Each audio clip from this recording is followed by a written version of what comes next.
Hey everybody, Alex from SeemsGoodMagic.com here, and we're doing an 8-4 following up the Red Deck Wins victory in our last Swiss draft. So we're on to bigger and better things, right? We're in the 8-4 bracket, so this is the serious business single elimination craziness. All right, we've got Jeskai Infiltrator, which is a reasonable card. I'm almost debating just taking a Sandstep Outcast over it because it's a warrior. You get a couple bodies, you get a flyer. This guy's good too, though. I have had good experiences with the Infiltrator, and it's a rare on top of that, which is not to be overlooked. And it's unblockable if it's alone, which is also not to be overlooked. That is reasonable. I do like the double body action of Sandstep Outcast. I like the Beastmaster a lot too, actually. I mean, Beastmaster by itself just draws you cards. I don't know. I mean, there's actually a lot of directions. Those three are the three I'm really looking at. Kind of got my eye, I guess, on the Infiltrator because it's rare, and I have had good experiences with it. So I think I am going to go with the rare, despite the other two cards being very reasonable picks too. All right, well, Surveyor seems like a perfectly reasonable follow-up pick since it's a very good card in general. And bounce effects are nice. Having a 3/3 flyer for 5 is not bad either. There's also a Whisper of the Wilds in here, which is good. And Will of the Naga, which I hope we table, and may table, depending on how open blue is. There's also a Gurmag Angler in here in black, which is quite good. And nothing else of real note, but happily taking a Surveyor because it's a good card. Okay, follow-up pick now. We've got a Vault Breaker, which I guess would move us into like a blue-red thing. I could stay purely in blue and just take this Will of the Naga, which is a good card. I like Will of the Naga. I've had good experiences with it. I've had it win me matches. Everything you could want. And I actually think it pairs pretty well with both Jeskai Infiltrator and Surveyor. You play the Surveyor, you bounce their one creature, or whatever, they're one of two creatures, and then you play the Will of the Naga when they replay it. Huge tempo swings. I like it.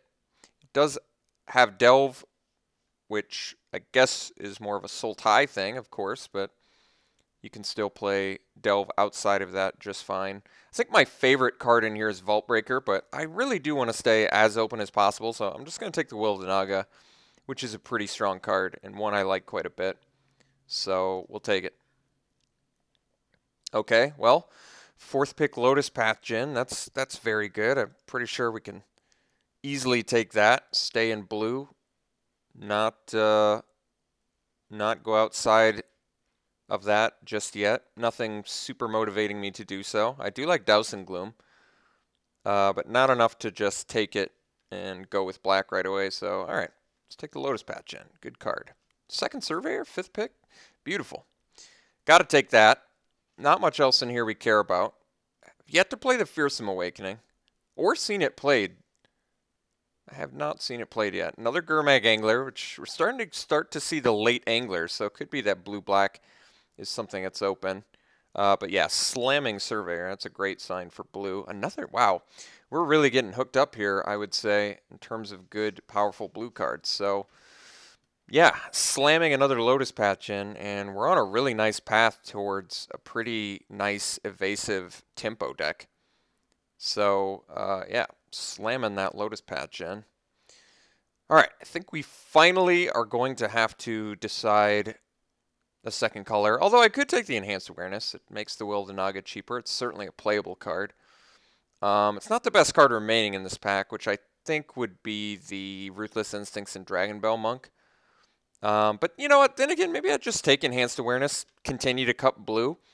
I kind of like the cut. If you're in one color strong, cut it as hard as you can, and you can't get a much better signal to other players that you're in those colors, or that color rather, than cutting it out of pack one. I mean, then you're just sort of eliminating those options from them. Right into Being seems like just yet another great blue card to add to this deck, so very happy that we're in one color at the moment. It really is going to allow us to have some much better options in packs 2 and 3, I would think. All right, I could take the Skullkeeper here. Dismal Backwater lets me start to build towards Sultai. Not that this is necessarily the best looking Sultai deck. I may just want the Skull Keeper. It makes the Will of the Naga cheaper. What else does it do? It's a 2-drop creature, which is nice to have. You want some cheap creatures. I'm pretty tempted to take the Backwater, but I could, I'm going to take the Backwater. I feel like we're not going to be mono blue, certainly not in an 8-4. Though Skullkeeper is good with Delve, it's still not for sure we're getting a bunch of Delve, and, you know, you can find Wetland Sandbars out of packs 2 and 3, but I do think it's harder to find fixing, and, yeah, I mean, decks need fixing to function well, especially when they're multicolor, of course. I'm hoping I'm not saying that as like that's a revelation. But yeah, we saw some reasonably late black cards as well with the Gurmag Anglers and such. It could have been someone very easily could have just jumped into that, and that's okay. But for now, I don't have any problems taking the Dismal Backwater. I think could be very helpful to us. All right. There's a Grave Strength. There's a Sultai Rune Mark. I'm not a big Rune Mark fan. I'm not a big Grave Strength fan either, honestly. Nothing in here is really standing out to me as good. So since we have a black fixer, I'll just take the best black card, which is maybe the Rune Mark. If we end up Sultai, maybe. Okay, now it's Ancestral Vengeance and Rakshasa's Disdain. I guess Disdain is another one of those cards that plays well with the Skullkeeper, had we taken that. Ancestral Vengeance seems like a reasonable sideboard card. I guess Disdain does too, but let's take the Vengeance. I mean, we look like a deck that could easily play Cancels if we really need counter spells, and Cancels tend to go very late. All right, fourth to last pick, Ethereal Ambush. I'm fine with that. It's a fine card. Fearsome Awakening. I do actually think this card is okay. It's certainly more exciting than Archers of Karsi, so alright. And Return to the Earth is a fine sideboard card. Alright.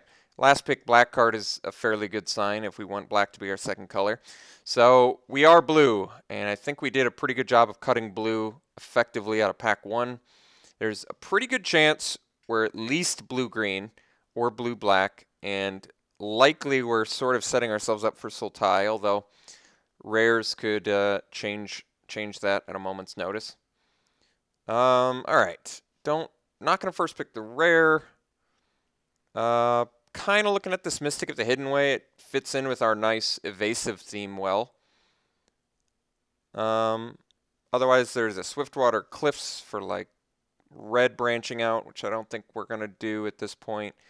And yeah, I think we're just taking Mystic. That's fine. There's a Krumar Bondkin in black as well, but might as well stick to our base color until we're past a rare that's like, yep, we got to go into that. I mean, there's a Bear's Companion too, which is a good uncommon, but do I want to go to... You know, I'm not against going Teamer, and Bear's Companion is a strong card, but let's take the Mystic. I'm still for staying open since there's really nothing... It's not like costing us anything to stay open. I think that's my main... motivating factor here. It's really not costing us anything right now to stay open. Okay, well, there's a Dragon Scale Boon, which is a pretty good card. The only reason I'm leaning towards black is because we have the land, but that's not a good enough reason in my book. So maybe we just want the Dragon Scale Boon. It certainly seems like the best card for our deck, since we get to attack with flyers and then possibly use Dragon Scale Boon as a nice defensive trick, kill one of their creatures, especially with our Prowess guy, which would turn into a 5/6 and then be able to swing back for 4. There's a Singing Bell Strike, but that typically wheels, and I don't like the card all that much. There's also an Arrow Storm in here, but starting to get a little bit heavy on the 5-drops already. I'm not against taking the Dragon Scale Boon. I think that's okay. It seems like a more exciting pick than Disowned Ancestor, although Ancestor's fine too. We are looking for cheap stuff, I guess. I'm going to take the Boon. Got a good feeling about that card. All right, well, pass another one, I guess. All right, well, here's an Acropolis Fiend, who's a big old threat. That's certainly a good reason to go deeper black. I mean, it's another flyer. It does have Delve. There's also a Force Away, and there's some good cheap green cards, but I think I'm just going to take the rare here. I am a big Necropolis Fiend fan in general. So I do not see why not. All right, here's a Death Dealer, which is interesting. There's also Merrick Nightblade, which might be better for our deck. I mean, it's possible we end up just blue-black too, unless I see some big rewards for going Sultai. I mean, Death Dealer is... Here's the problem with taking Death Dealer, since we're so blue. It's going to be really hard to ever activate Death Dealer beyond once, which does in fact make it a worse card for our deck. And we are at this point pretty deep blue. We have 3 double blue cards already. I could take the Nightblade, I could take the Death Dealer and hope to make the Death Dealer work. I do think we're going to have a pretty hard time making the Death Dealer work, but it can be fairly powerful. I guess I'm not really giving up anything of too much substance where I don't mind taking the Death Dealer and kind of hoping that it works. Here's a Soothsayer. That's a good reason to be in Sultai. And beyond that, there's a Roar of Challenge. There's also a Karu Bloodsucker, but we don't really have any 4 toughness guys, which makes that worse. I think we'll just take the Soothsayer. Granted, it's another 5-drop, but I think that's okay. It does feed Delve, which is exactly what this deck wants with both Will the Naga and Necropolis Fiend. Okay, there's a Tygon Scheming, which feeds Delve.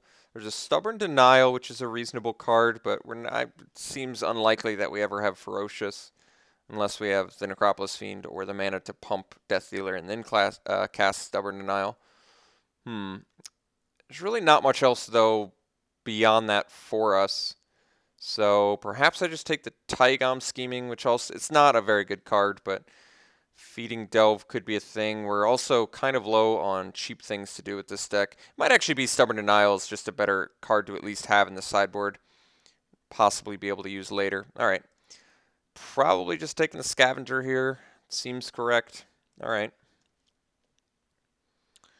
I think we're taking Scout the Borders here. It does seem like with 3 Delve cards now, we're going to need some help. It also fixes for lands.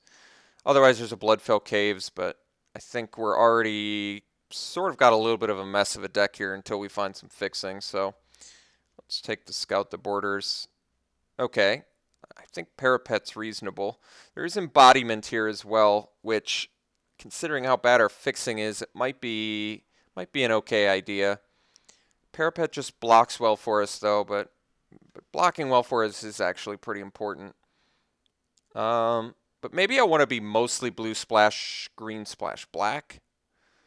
In which case, Embodiment could be better. It's also a Witness of the Ages, but I do feel like this deck needs some fixing help. I think I'm going to take the Embodiment. I don't actually think it's a better card than Parapet, but for this deck, Embodiment seems like it's going to be more important. Getting some of that fixing, I feel like, is going to be pretty helpful. I don't hate Quiet Contemplation. But then again, we might actually need this banner. We're already a little bit heavy on the 5-drops and our fixing sucks, and we don't have much in the morph department. Alright, I changed my mind. We're going to take the banner there. There's a decent chance right now that we play that. Alright, Dutiful Return's a fine card. I don't like it alongside Delve, but it's at least a sideboard thing we can do if we go up against the all-removal deck.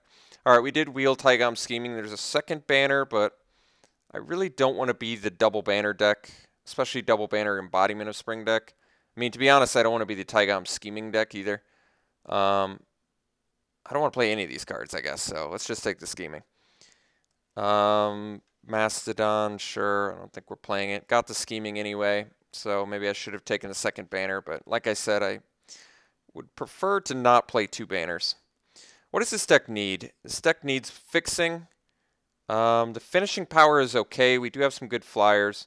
Currently rocking 12 creatures with Manifest. Abzan Ascendancy is quite strong, but not something I think this deck is going to be able to do. How many warriors do we have? I want to say not very many. Not many at all. That's not to say Raider Spoils is completely useless, but it is more useful in that way. I think we just got to slam the Thornwood Falls. Our deck needs fixing. And this just seems like too good of an opportunity to pass up. We're only a few cards from an actual deck anyway, so alright. Taking Thornwood Falls. Alright, I think we got to take fixing over pretty much everything at this point. As much as I loathe to admit it, I think we need this Dismal Backwater. Otherwise, I think I would slam the Captain, Mandrills, or Glacial Stalker, all of which seem fine, but we're going to take Backwater for sure. Get that fixing. So the deck's okay. We actually don't have any removal beyond Boon as a trick and Wildenaga. I guess Necropolis Fiend to a certain extent, but yeah, I would like some more removal in this deck.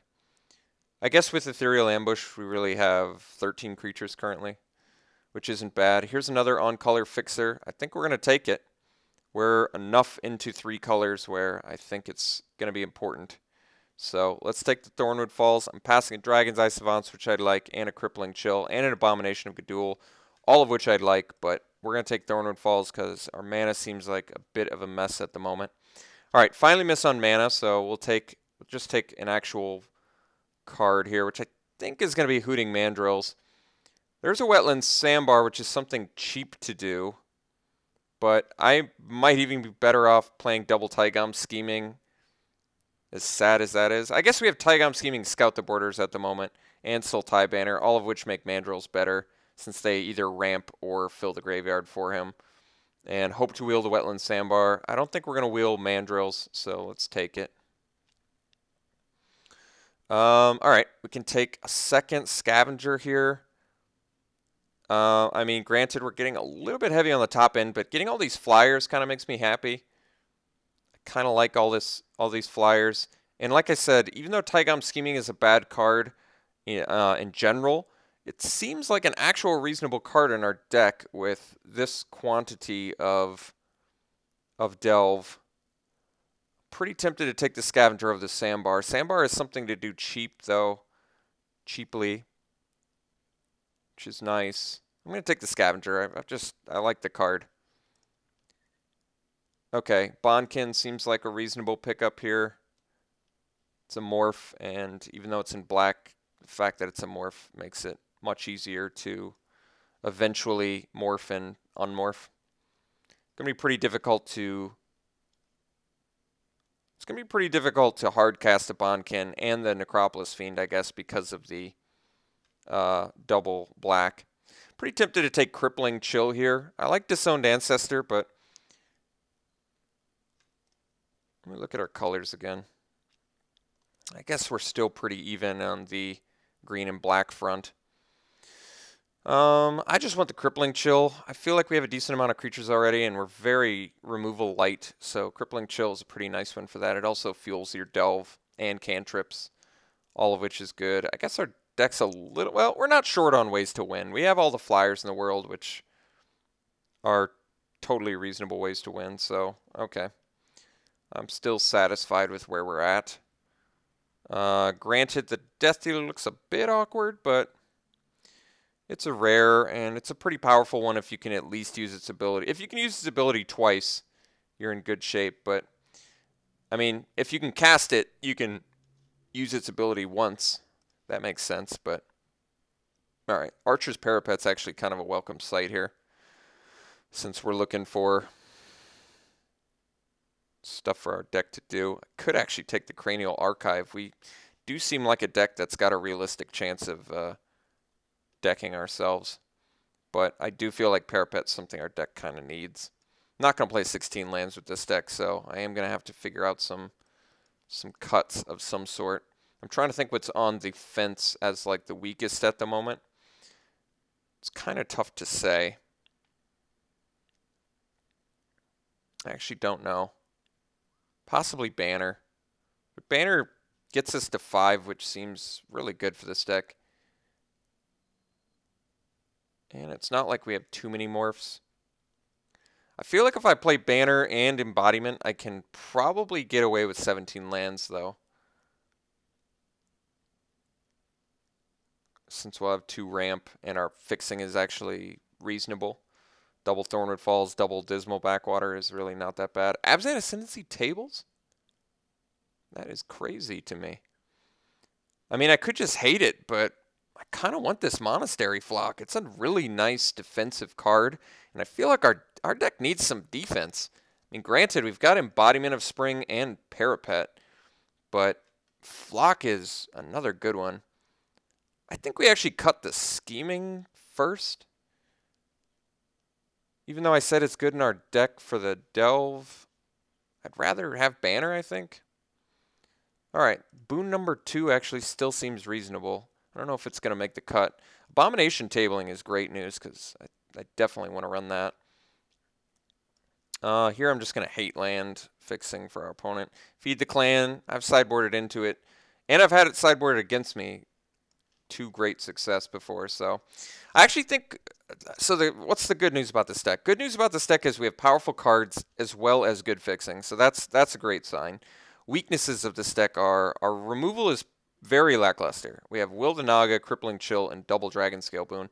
Counting Dragon Scale Boon as removal is possibly a little bit of wishful thinking, but I do think that this deck looks good. I mean, we're going to have to make some cuts. We're going to have to make some real important cuts with this deck, and it may be difficult to figure out exactly what those are. But for now, let's take a look at how many morphs we have, what our 3-drop slots look like, what our 5-drop slots look like. It may be very well that we just want to cut some of our late game stuff. For example, Ethereal Ambush or Enhanced Awareness. And I think I would prefer to cut the Ethereal Ambush. I actually don't have any issues with the card in general, but I feel like all of my other 5-drops serve more important purposes. Oh yeah, I guess I should count Surveyor as removal as well, since it does in fact bounce, which isn't removal, but it kills tokens and tempos nicely. Although we don't look like we can tempo out plays too fast, especially with the Death Dealer. This is interesting. I think we're cutting Ambush. And do I want to play 17 lands with Embodiment and Sultai Banner? Or do I think I should play 18 lands without the Banner and maybe without the Embodiment? Maybe without both of them, I'm more comfortable playing 18 lands. But this does actually seem like a reasonable Embodiment of Spring deck, since, well, it's kind of tough to say, actually.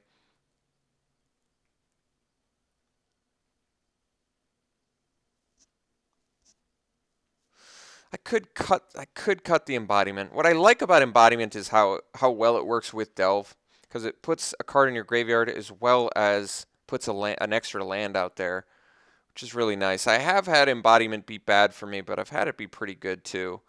And a one mana 0/3 blocker is a really good way to buy some time. What are our finishers currently? I guess the Million Flyers are our finishers. Could be that I want to cut the Bondkin, because I feel like we're going to have a hard time hard casting it. Not sure. I really feel like I want this Double Dragon Scale Boon, though. I just feel like they're kind of good in general. They're really nice.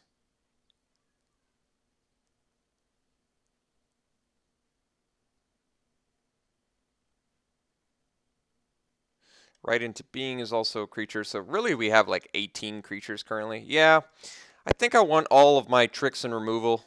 And yes, I'm counting Crippling Chill and Will the Naga and Dragon Scale Boon. I guess they're all sort of tricks and removal. I'm kind of wanting to cut this Bondkin. I'm trying to think if there's something weaker, though. I actually feel like Flock is really good in this deck, just because we've got enough flyers where having a nice big blocker for a reasonable cost, as well as a potential beater as a morph, is probably better. Bondkin's pretty reasonable too, but on the splash might be worse. Maybe I just play. Maybe I cut Embodiment and Bondkin, and I run 17 lands with the Banner, and I guess Scout the Borders too, kind of. Kind of looking at something like this. I mean, granted, we have a 9-drop, but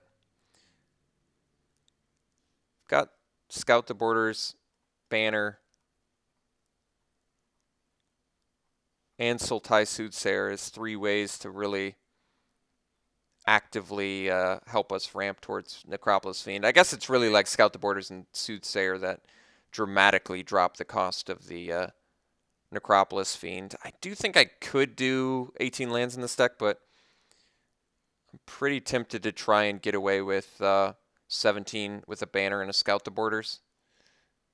And I think we'll be okay. I mean, we could get screwed, but I think we're gonna try it like this. Let me combine again, take a look at how many grand total black and green cards we have. Yeah, we're like a dead split on green and black. I think we're actually gonna I think what we're gonna do is as even a split as possible, airing towards blue. So what that means is double Backwater, double Thornwood Falls. So all of our lands already have base blue. We already have 2 sources of green, 2 sources of black, and 4 sources of blue. So this would be 10. Let me see. This would be 9, 6, 6. What if I do 8, 8, 7, 6? 8, 6, 7, 5, 309. Could also do 7, 6, 7, 7, 7. Seems a bit more dangerous, but our early plays are green and black. And we have a banner. So 7, 7, 7 is at least 8, 8, 8. Maybe I do want to do 7, 7, 7. I mean, here's the main argument for doing 7, 7, 7. Our blue doesn't even start until turn 3. We actually don't have any blue spells cheaper than 3. So even if I don't open a hand with blue, we've at least got a couple turns to find a blue. We do need double blue, though, for the Surveyors and the Will of the Naga. But Will of the Naga is a pretty late-game card. Do I want to do 7, 7, 7? 7 black seems unnecessary.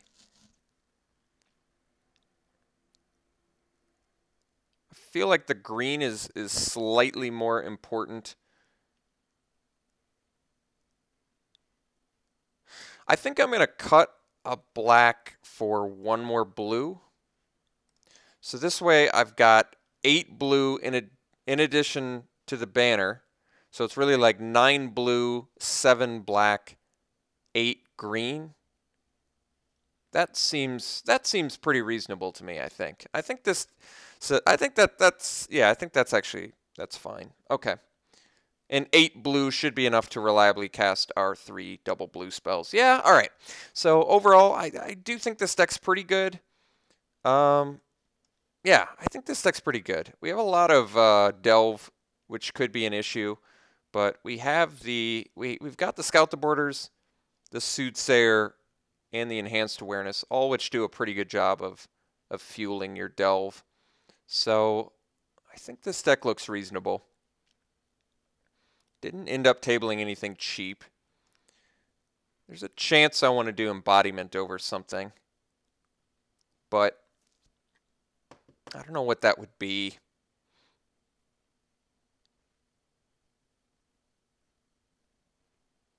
All right, I think we're running it like this. Overall, I think the deck's, it's okay. It's a little bit clunky, just a little bit clunky. So I'd rate it at about, I would rate this deck, I'd rate it at about 6.5. I think it's got good rares, it's got good fixing, but the weakness is going to be the removal. And specifically cheap removal, which we really don't have much of. So because we can't do an awful lot in the early game, I do think that could pose some very serious issues. But that being said, I've won with worse and lost with better, so we'll see how we do.